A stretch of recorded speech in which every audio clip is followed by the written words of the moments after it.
महाशिवरात्रि के दिन क्या करें, शिव जी को प्रसन्न करने की संपूर्ण कथा। महाशिवरात्रि यह केवल एक तिथि नहीं बल्कि वह दिव्य रात्रि है जब स्वयं भगवान शिव अपने भक्तों से सबसे निकट होते हैं। यह रात्रि आत्मशुद्धि, तप, भक्ति और शिव अनुग्रह की रात्रि मानी गई है। शास्त्रों में कहा गया है कि जो भक्त इस रात्रि को श्रद्धा, नियम और भाव से शिव जी की आराधना करता है उसके जीवन के अनेक जन्मों के कर्म बंधन कट जाते हैं। पुराणों के अनुसार महाशिवरात्रि वह पावन रात्रि है जब भगवान शिव जी ने ज्योतिर्लिंग रूप में स्वयं को प्रकट किया था। इसी रात्रि शिव और शक्ति का मिलन हुआ और यही कारण है कि यह रात्रि सृजन, संरक्षण और संहार तीनों शक्तियों का प्रतीक मानी जाती है। महाशिवरात्रि का आध्यात्मिक रहस्य। एक बार माता पार्वती ने भगवान शिव से पूछा, नाथ, वर्ष भर में कई पर्व आते हैं पर महाशिवरात्रि को इतना विशेष क्यों माना गया है? भगवान शिव मंद मुस्कान के साथ बोले, हे गिरिजे, यह वह रात्रि है जब साधारण जीव भी यदि थोड़े से नियम और सच्चे भाव से मेरी उपासना करे तो मैं उसके समस्त दुख हर लेता हूँ। इसी रात्रि में पृथ्वी, आकाश और पाताल तीनों लोकों में मेरी चेतना विशेष रूप से प्रवाहित होती है। शिव जी ने आगे कहा, जो भक्त इस रात्रि जागरण करता है, उपवास रखता है और शिवलिंग पर प्रेम से जल अर्पित करता है, उसके जीवन में अज्ञान का अंधकार स्वतः समाप्त होने लगता है। महाशिवरात्रि की पूर्व तैयारी। महाशिवरात्रि केवल एक दिन की पूजा नहीं है, यह मन और जीवन की तैयारी है मित्रों। कहा जाता है कि इस दिन की साधना का फल तभी पूर्ण मिलता है जब भक्त बाहरी ही नहीं आंतरिक शुद्धि भी करे। इस दिन प्रातः ब्रह्म मुहूर्त में उठकर स्नान करना चाहिए। यदि संभव हो तो गंगा जल या स्वच्छ जल में कुछ बूंदें मिलाकर स्नान करें।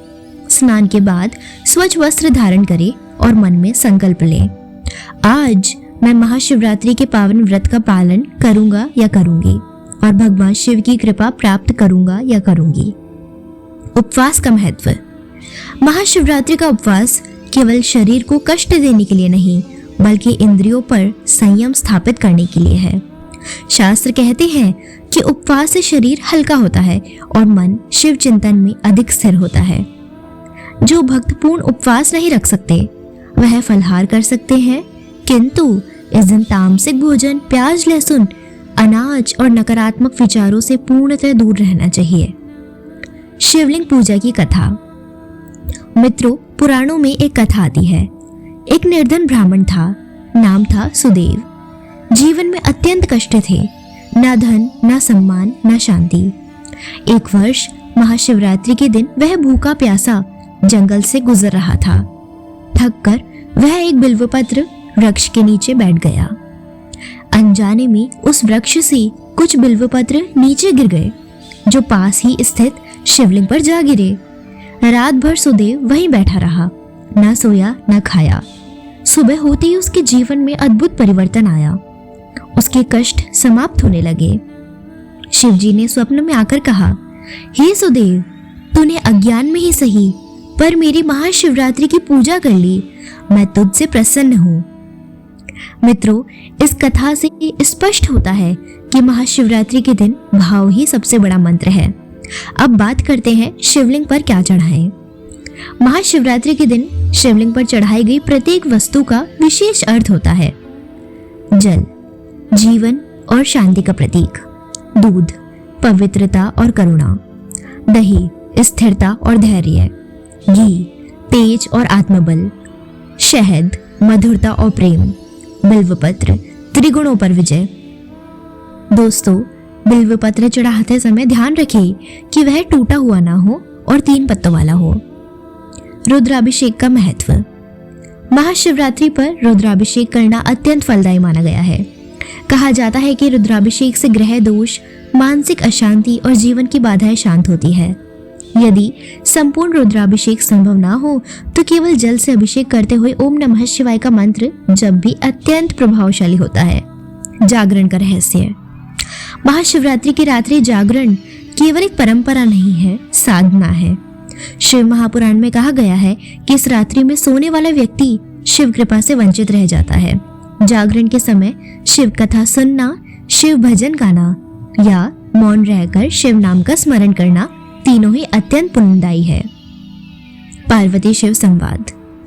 रात्रि के अंतिम पहर में माता पार्वती ने फिर पूछा, नाथ, यदि कोई साधारण गृहस्थ इन सभी विधियों को ना कर पाए तो क्या वह आपकी कृपा से वंचित रह जाएगा?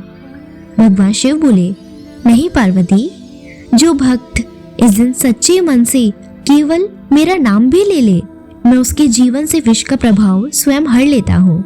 मैं भाव का सूखा हूँ, विधि का नहीं। महाशिवरात्रि का फल। जो भक्त इस दिन श्रद्धा से शिव जी की आराधना करता है उसे मानसिक शांति प्राप्त होती है, पाप कर्मों से मुक्ति मिलती है, जीवन में स्थिरता और सकारात्मकता आती है और सबसे बड़ा फल, शिव जी से संबंध स्थापित होता है। मित्रों, महाशिवरात्रि हमें यह सिखाती है कि अंधकार में भी जागरण संभव है और विष की स्थिति में भी अमृत प्राप्त किया जा सकता है। शिव बाहरी नहीं, भीतर के देव हैं। यदि इस महाशिवरात्रि आप सच्चे मन से ओम नमः शिवाय का जाप करें तो समझ लीजिए कि शिव आपके जीवन की हर पीड़ा को देख रहे हैं। हर हर महादेव। जय श्री महाकाल।